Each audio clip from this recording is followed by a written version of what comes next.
In this section, we're going to talk a bit about how traditional cybersecurity is different than security concerns on the blockchain.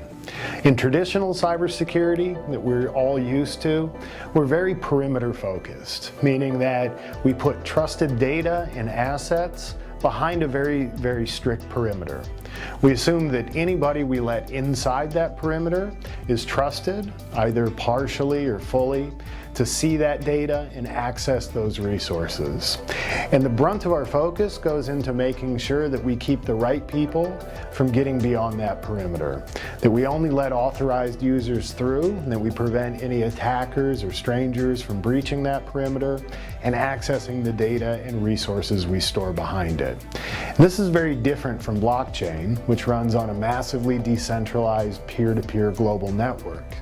Just by its very definition, you can see that there is no perimeter on blockchain. And so our security has to come from somewhere else. Our security on blockchain comes from the incredible amount of repetition.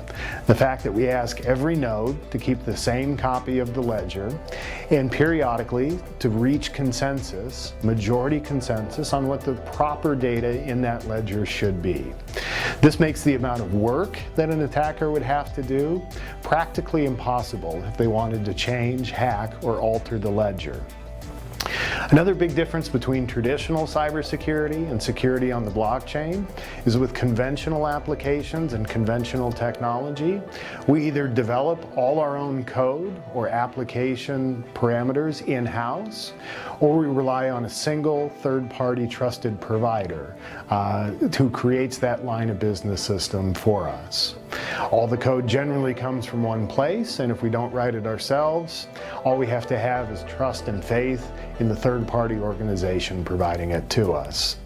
In blockchain, things are a little bit different because oftentimes in blockchain solutions, we're writing smart contracts which call code from other smart contracts, which we may or may not write ourselves, and which may come from a variety of different authors. So whereas in the traditional cybersecurity space, we really only need to rely on our own due diligence to write secure code, or the due diligence of a third-party application provider. In blockchain, we have to expend a lot more time and energy making sure that the code and the contracts we're calling is safe and secure. In other words, we want to make sure that we're not inheriting any security vulnerabilities from other smart contracts that have been written by unknown and potentially untrusted parties. And the final big difference between conventional cybersecurity and blockchain is that in conventional line of business systems, all of our applications either run directly on trusted hardware that we own as an organization, or run on hardware with a high degree of trust provided by a third party, such as Microsoft Azure or Amazon Web Services. In the blockchain world, all of our code runs on untrusted resources, untrusted hardware that can be owned by anyone, anywhere in the world.